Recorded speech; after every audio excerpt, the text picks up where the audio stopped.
നമസ്കാരം, പ്രവാസി മലയാളിയിലേക്ക് ഏവർക്കും സ്വാഗതം. അങ്ങനെ പുതിയ നീക്കവുമായി UAE രംഗത്തിറങ്ങിയിരിക്കുകയാണ്. ഇനി ഭയം വേണ്ട എന്ന് പറഞ്ഞുകൊണ്ട് ഓരോ രോഗിയെയും നെഞ്ചോട് ചേർക്കുകയാണ് UAE അധികാരികൾ. UAEയിലെ നോവൽ കൊറോണ വൈറസിന്റെ എല്ലാ കേസുകളിലും രോഗികൾക്ക് ഇൻഷുറൻസ് ഉണ്ടോ ഇല്ലയോ എന്ന് പരിഗണിക്കാതെ തന്നെ ട്രീറ്റ്മെന്റ് സൗജന്യമായി തന്നെ ചികിത്സിക്കണമെന്ന ആരോഗ്യ വിദഗ്ധർ വ്യക്തമാക്കിക്കൊണ്ട് രംഗത്തെത്തിയിരിക്കുകയാണ്.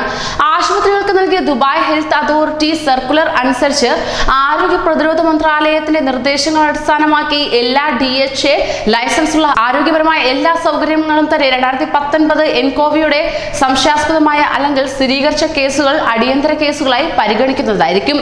അതുകൊണ്ട് തന്നെ എല്ലാ ആരോഗ്യ സംബന്ധമായ കാര്യങ്ങളും മുൻനിർത്തിയുള്ള കേസുകളെ 2 വിഭാഗങ്ങളായി തരംതിരിക്കണമെന്ന് ഖലീജ് ടൈംസ് പഠിച്ച സർക്കുലറിൽ പറയുന്നു.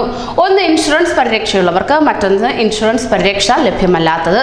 രോഗിക്ക് ഇൻഷുറൻസ് ഉണ്ടെങ്കിൽ ഇൻഷുറൻസ് നിയന്ത്രണം അനുസരിച്ച് കേസുകൾ അടിയന്തര സാഹചര്യങ്ങളായി പരിഗണിക്കുകയും ഇൻഷുറൻസ് കമ്പനികൾ സ്വീകരിക്കുന്ന ഏതെങ്കിലും ക്ലെയിമുകളെ മാനിക്കുകയും ചെയ്യും എന്നും സർക്കുലർ വ്യക്തമായി പറയുന്നു.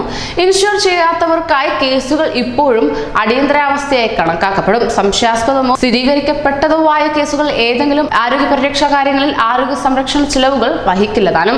ഇത് സമൂഹത്തിന്റെ ആരോഗ്യവും സുരക്ഷയും ഉറപ്പുവരുത്തുന്നതിനും സ്ഥിരീകരിച്ചതോ സംശയിക്കപ്പെടുന്നതോ ആയ അണുബാധയുള്ള രോഗികളെ ഉൾക്കൊള്ളുന്നതിനും അവർക്ക് ശരിയായ ആരോഗ്യ സേവനങ്ങൾ നൽകുന്നതിനുമാണിതെന്നാണ് ആരോഗ്യ വൃത്തങ്ങൾ പറയുന്നത്. നിലവിൽ UAEയിൽ 5 കൊറോണ വൈറസ് പോസിറ്റീവ് രോഗികളുണ്ട്. ഇതിൽ 4 അംഗ ചൈനീസ് കുടുംബവും ഒരു ചൈനീസ് ടൂറിസ്റ്റും ഉൾപ്പെടുന്നു. ഇവർക്കെല്ലാം ചികിത്സ നൽകി വരിക ആരോഗ്യനിലയിൽ പുരോഗതി ഉണ്ടായതായും അധികൃതർ പറയുന്നു. കൂടുതൽ പ്രവാസി വാർത്തകൾക്കായി ഈ ചാനൽ സബ്സ്ക്രൈബ് ചെയ്യൂ.